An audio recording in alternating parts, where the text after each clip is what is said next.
2018년 부활주일 아침이 밝았습니다. 예수 그리스도의 부활의 생명의 능력과 또 큰 기쁨이 확신으로 여러분들 영혼에 충만히 임하시기를 축원합니다.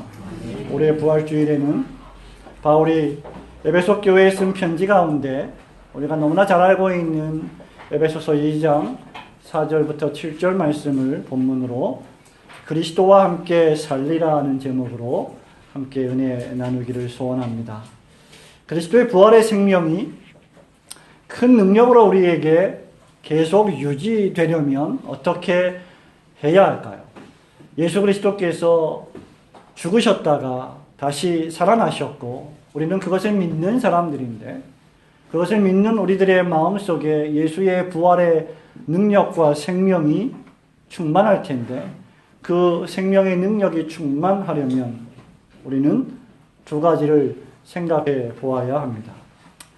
하나는 우리가 과거의 허물과 죄로 죽었던 죄인이었음을 늘 마음에 상기하고 깨달아야만 합니다. 5절 말씀, 2장 5절 말씀을 함께 읽기를 원합니다. 허물로 죽은 우리를 시작. 그와 함께 살리셨고 너희는 은혜로 구원을 받은 것이라. 아멘. 제가 한 1년 전인가요? 프랑스 국립 오르쉐 미술관전이 한국에서 열린 적이 있는데 그 미술관전에서 예술의 전당에서 열린 그 미술관전에서 인상 깊게 보았던 그림이 하나 있습니다. 밀레의 이삭 죽기나 여러분 잘 아시는 빈센트 반 고흐의 정오의 휴식 등의 유명한 그림들이 그때 전시가 되었었는데요. 그 가운데 지금도 제 머릿속에 제 마음속에 잊혀지지 않는 그림이 하나 있었습니다. 그것은 바로 19세기 화가 루이 장모가 그린 1865년도에 그렸던 메젠티우스의 형벌이라는 그림입니다. 이 작품의 부제는 산채로 시신에 묶여서 죽어가는 사람, 고대와 현대의 형벌이었습니다.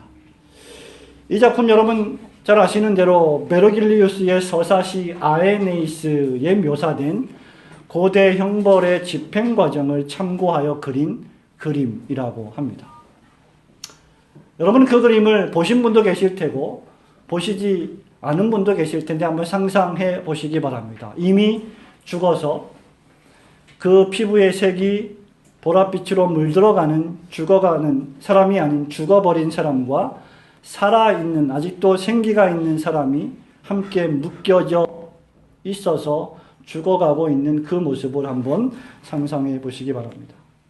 로마가 반도를 점령하기 전에 이탈리아 반도를 통치하던 에트루리아의 메젠티우스 왕이 있었는데 이 왕이 전쟁의 포로를 잡아 그 전쟁 포로를 산자와 죽은 자로 함께 묶어서 형벌했던 그 형벌이 바로 메젠티우스 형벌이었다. 죽은 자의 시신에 입을 맞대어서 산자의 몸을 결박시킵니다. 부패한 시신과 함께 썩어 들어가면서 죽음에 이르게 하는 매우 잔혹한 형벌이었습니다. 여기 이 에베소서 2장에 허물과 죄로 죽었던 죄인의 모습이 바로 그런 모습이라고 생각을 합니다. 바울은 에베소 교인들을 가리켜서 2장 1절에서 과거의 너희들이 허물과 죄로 죽었었다라고 선언하고 있습니다. 5절에서도 허물로 죽은 우리를 이라고 말하고 있습니다. 여기 지금 바울은 죽어있는 에베소 교인들에게 편지하는 것이 아닙니다. 살아있는 하나님을 예배하는 찬송하는 기도하는 교인들에게 이 편지를 쓰고 있습니다. 그러면서 그들에게 과거에 너희들이 죽었었다라고 말하고 있는 것이죠. 이게 무슨 뜻입니까? 여기 죽었다는 것은 그들의 상태를 의미하는 형용사입니다. 그런데 아직 살아있는데 죽었었다니 이것이 무슨 뜻입니까? 그들은 살아있었지만 과거에 죽은 상태로 살아가고 있었다는 뜻입니다. 성경은 이것을 영적 죽음이라고 말하죠. 영적으로 죽은 자를 말할 때 바로 이런 표현으로 하고 있는 것입니다. 메젠티우스의 형벌처럼 죽은 자의 몸에 묶여있는 산자는 살아있지만, 눈을 뜨고 있지만, 소리를 지르고 있지만 그는 죽은 것과 다름이 없습니다. 누가 이 사망의 몸에서, 이 죽음의 몸에서, 이 죽음의 형벌에서 떼어주지 않으면, 그 로프를 끊어주지 않으면 그는 죽어가고 있고 마침내 죽을 것이기 때문에 이미 죽은 것입니다. 성경이 죽었다라고 말할 때는 바로 정확히 이런 의미입니다. 영적으로 죽었기 때문에 우리의 육신의 몸도 서서히 죽어가는 것이죠. 성도 여러분, 오늘 우리 교회 성도님 한 분이 부활주일 감사 예배를 드리면서 이 아름다운 꽃으로 강단을 장식했습니다. 장막한 강단의 모습보다 꽃이 하나 있는 강단의 모습은 얼마나 아름답습니까? 이 꽃이 아름답고 향기가 나지만 잠시 후면 시들고 죽을 것입니다.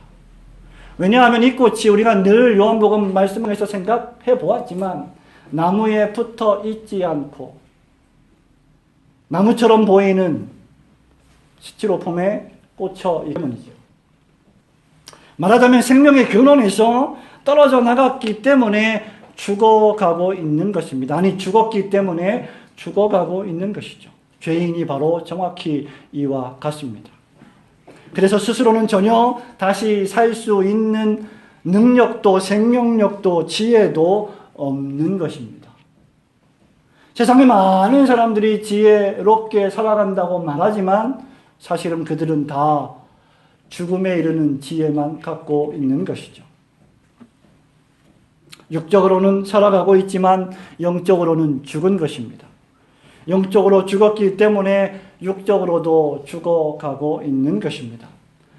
죄인들을 보십시오. 세상의 사람들을 보십시오. 다양한 활동을 하고 저와 여러분들처럼 많은 종류의 활동을 하고 마시고 말하고 왕성하게 활동하고 있습니다. 그러나 그의 영은 죽은 것입니다. 이것이 바로 중생받지 못한 하나님의 은총과 은혜를 경험하지 못한 죄인들의 상태입니다. 그들의 삶이 얼마나 화려하든지 그들의 인생이 얼마나 멋있든지 여러분이 그들을 얼마나 동경하든지 관계없이 예수 그리스도의 생명 안에 붙어있지 않으면 그는 죽은 것입니다. 바로 에베소 교인들 모두가 이런 상태에 있었던 것이고 우리도 바로 마찬가지 상태에 있었던 것입니다. 우리 주님께서 니고데모에게 물과 성령으로 거듭나지 아니하면 하나님의 나라에 들어갈 수 없다라고 말한 것이 아니라 하나님의 나라를 볼 수조차 없다라고 말씀하신 것이 바로 이런 의미입니다. 그래서 하나님의 은혜로 살아난 자들은 죽었다가 살아났기 때문에 다시 죽지 않기 위하여 나에게 생명을 주신 그 예수 그리스도의 작은 말씀 하나하나에도 강팍한 마음을 깨뜨리고 부드럽게 하여 은혜를 사모하고 순종하는 것입니다. 그러나 영적으로 죽은 죄인들에게는 여러분이 아무리 이야기를 하도 단 하나의 말씀도 들어가지 못합니다. 죽었기 때문입니다. 하나님이 살려주시는 은총을 여러분들처럼 베풀어 주시지 않는다면 그들은 결코 스스로 살아날 수 없습니다. 여러분 죽은 자를 보신 적 있습니까? 보신 기억이 있으실 것입니다. 사랑하는 사람이 가족이 친구가 죽었을 때 여러분 그 모습을 보았을 것입니다. 여러분이 죽은 자에게 다시 살아나 달라고 아무리 말을 해보았자 그는 들을 수가 없습니다. 죽은 자를 아무리 설득해 보았자 그들을 살리지 못합니다. 하나님의 구원의 은혜를 경험해 보지 못한 자들이 있고 이와 같은 것입니다. 에베소 교인들이 그러했고 우리들이 그러했습니다.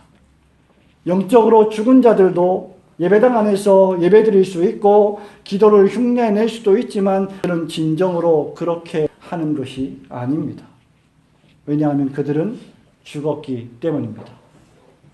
그러므로 우리가 그리스도와 함께 다시 살아난 부활의 은혜를 정말 잘 간직하려면 과거에 우리가 어떤 자였는가를 늘 생각할 필요가 있습니다.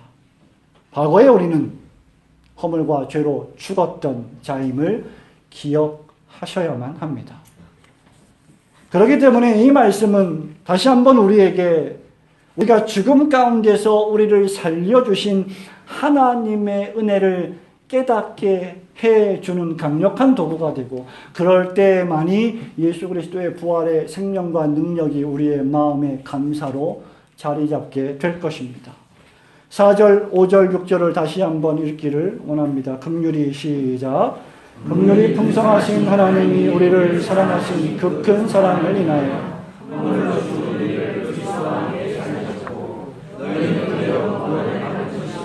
또 함께 일으키사 그리스도 예수 안에서 함께 하늘에 앉히시니. 아멘.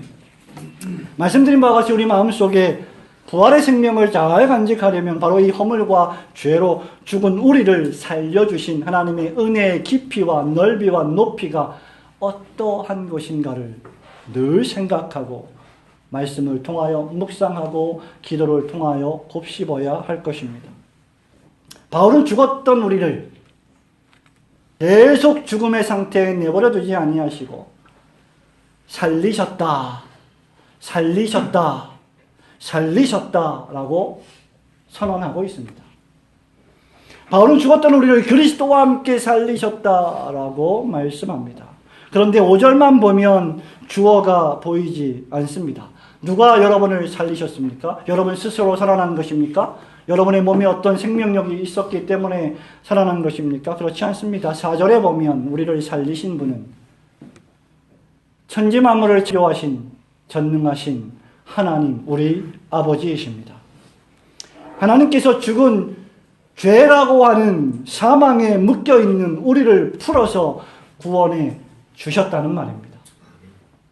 죽어있는 시신의 몸에 함께 묶여져 있는 우리를 풀어서 살려주신 것입니다.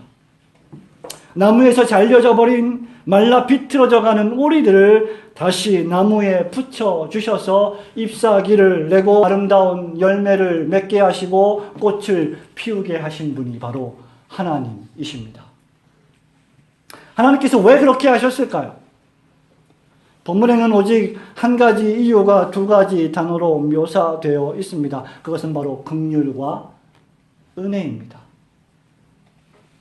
이 단어를 한어로 보면 하나님의 사랑입니다. 4절에 긍휼이 풍성하신 하나님이 우리를 사랑하신 그 사랑을 인하여 우리를 그리스도와 함께 살리셨고 너희는 은혜로 구원을 받은 것이라 라고 말씀하고 있습니다. 우리를 불쌍히 여기셔서 우리를 다시 살려주시는 은혜를 베풀어 주신 것이죠. 그런데 어떻게 우리를 다시 살리셨습니까? 그리스도와 함께 살리셨습니다. 이 말씀이 무엇을 의미합니까? 하나님이 우리를 그리스도를 통하여 그리스도 안에서 그리스도와 함께 살리셨다는 말씀입니다. 그리스도로 인하여 그리스도를 통하여 그리스도 안에서 죽었던 우리가 살아났다는 것입니다. 그래서 성경은 우리가 그리스도와 함께 죽었고 그리스도와 함께 장사되었고 그리스도와 함께 다시 살아났고 그리스도와 함께 하늘에 앉게 된다라고 표현하고 있는 것입니다. 앞서 우리는 과거 우리가 죄와 허물로 죽었던 상태였음을 보았습니다. 죽은 자가 어떻게 살아날 수가 있겠습니까? 여러분 살려내고 싶은 사람이 있지 않으십니까? 보고 싶은 사람이 있지 않으십니까? 여러분이 아무리 노력을 한다고 보고 싶은 사람, 보고 싶은 가족, 이미 죽어버린 친구, 그를 다시 살릴 수는 없는 것입니다. 죽은 자에게 여러분이 윤리를 말해보았자, 도덕을 가르쳐 보았자, 과학과 화학과 수학을 가르쳐 보았자 그가 어떻게 다시 살아나겠습니까? 죽은 자에게 교육을 한다고 교육이 실현이 되겠습니까? 죽은 자는 죽은 자일 뿐입니다. 그런데 그가 어떻게 살아납니까? 때가 참에 하나님이 그 아들을 여자에게서 나게 하시고 율법 아래 나게 하셔서 우리를 정죄했고 우리를 죽였고 우리를 심판했던 죄의 형벌인 고난과 죽음을 당하게 하심으로 그렇게 하셨습니다. 우리를 대신하여 우리 자리에서 우리를 살리기 위하여 그가 죽음을 맛보셨기 때문에 우리가 다시 살아날 수 있었던 것입니다. 이것이 하나님의 긍휼과 은혜의 결과요, 그것이 바울이 늘 말하는 그리스도의 십자가의 능력이요, 그것을 우리 마음에 믿게 하시는 성령님의 능력입니다. 그래서 우리의 육신이 살아나는 일은, 우리의 정신이 재기능을 하는 일은 우리의 영혼이 다시 살아나야만 가능한 것입니다. 우리의 영혼은 성령께서 우리 안에 들어오셔야만 살아납니다. 우리 안에 오신 성령께서 하늘로서 오신 산떡이신 생명의 떡이신 그리스도 예수의 살과 피를 믿고 그것을 먹고 마시게 하는 성도가 되게 하실 때에만 우리는 살아날 수 있는 것입니다. 오늘 우리가 그리스도의 살과 그리스도의 피를 먹고 마시는 이 주님이 제정하신 성찬 예식을 거행하는 것은 우리가 살아났다는 엄청난 웅변적인 증거인 것입니다. 그래서 살아나지 않은 사람은 성찬 예식에 참여할 수가 없는 것이죠. 우리가 성령을 받은 것을 그렇다면 어떻게 알 수 있을까요? 여러분이 성령을 받고 성령께서 우리 안에 내주해 계시고 성령이 그리스도 예수를 여러분의 마음에 연합시켜 주셨다는 사실을 어떻게 우리는 증명할 수 있을까요? 성령을 받은 자들에게는 새로운 생명의 소망이 생깁니다. 6절 말씀처럼 하나님께서 나를 다시 살려주셨다는 능력을 체험합니다. 함께 일으키사 예수 안에서 하늘에 앉히심을 확신합니다. 이 말씀은 장차 예수께서 재림하실 때 우리를 하늘보좌에 앉히실 것을 예언하는 말씀인데 동시에 우리는 아직 그리스도께서 재림하지 아니하셨음에도 불구하고 지금 마음으로 영으로 그리스도와 함께 하나님의 보좌에 앉게 되는 것을 경험하고 믿음으로 내다보고 확신하는 것입니다. 그리스도의 죽음에서 부활은 앞으로 우리 몸이 영광스러운 부활체로 변화하여 주님이 다시 오실 때까지 우리의 몸이 영광스러운 몸이 되어 하나님의 나라에 들어갈 것을 보증해 주기도 하지만 동시에 현재 우리에게 주신 축복이요 영광이기도 한 것입니다. 우리는 다시 살아났기 때문에 그리스도와 함께 하늘에 앉아있는 것을 지금 이 예배당에서 예배를 드릴 때, 날마다 말씀을 드릴 때, 기도할 때 날마다 확신하고 경험하는 것입니다. 이것은 완전히 새로운 경험입니다. 바울이 고린도후서 5장 17절에서 말한 대로 보라 이전 것은 지나갔으니 새 것이 되었도다 라고 말씀한 것도 이런 맥락입니다. 그래서 이제 우리는 고린도후서 4장 16절 말씀처럼 우리의 삶의 여러 환경과 과정 속에서 아무리 어려운 일이 있다 할지라도 바울처럼 낙심하지 않습니다. 비록 우리의 겉사람은 쇠약해 가지만 우리의 속사람은 고린도후서 4장 16절 말씀처럼 날마다 새로워지고 있기 때문입니다. 우리의 몸은 피곤하지만 우리의 영은 기쁨으로 충만하기 때문입니다. 우리의 육체는 점점 쇠하여가고 늙어가고 힘들어져가고 죽어가고 있지만 우리의 영혼은 점점 그럴 때마다 하늘의 소망을 생각하며 강해지기 때문입니다.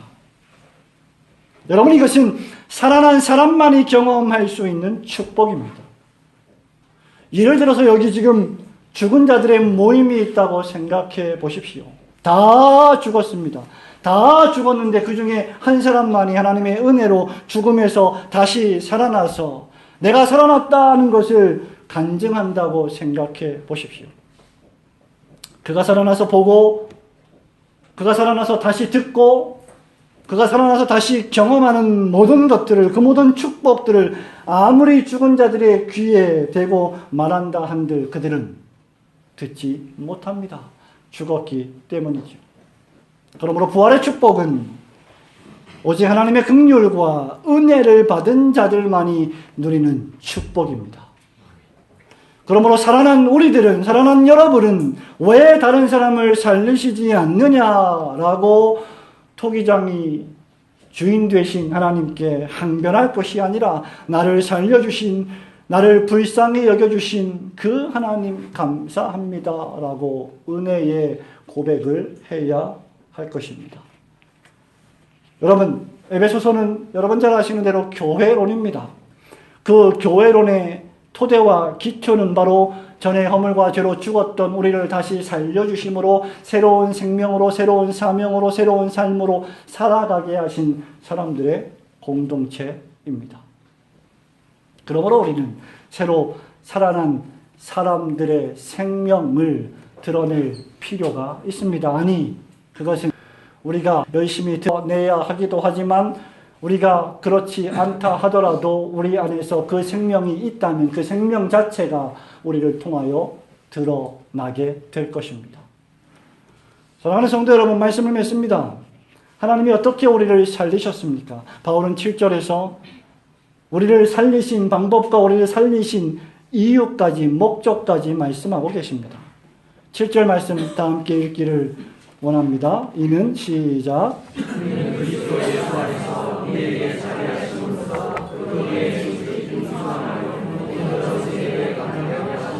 무슨 풍성함을 나타냅니까? 여기 풍성하다는 것은 나눠주고 나눠주고 또 나눠주어도 부족함이 없는 풍성함입니다. 어떤 풍성함을 우리는 나누어 주어야 합니까? 나타내 주어야 합니까? 은혜의 풍성함입니다. 누가 나타내십니까? 하나님이십니다. 누구를 통해서 나타내십니까? 그리스도 안에 있는 우리를 통해서 나타내십니다. 그렇다면 죽음 가운데서 다시 살아난 신자는 그리스도의 재림을 대망하며 감사와 찬양의 생활을 하며 죄를 멀리하는 삶을 살아야 합니다. 중생받지 못한 자들, 경건하지 않은 자들, 외식주의자들이 진실한 신자와 다른 점은 죄에 대한 혐오나 불편이 없다는 것입니다. 그들은 죄를 즐거워합니다.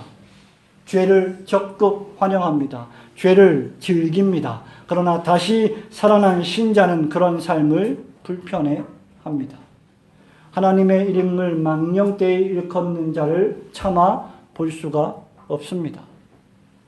시기하는 것, 질투하는 것, 성경이 늘 말하고 있는 거짓말하는 것, 위선적인 것, 오만한 것, 강팍한 것, 정욕적인 것, 이기적인 것 등을 그는 싫어하게 되어 있습니다.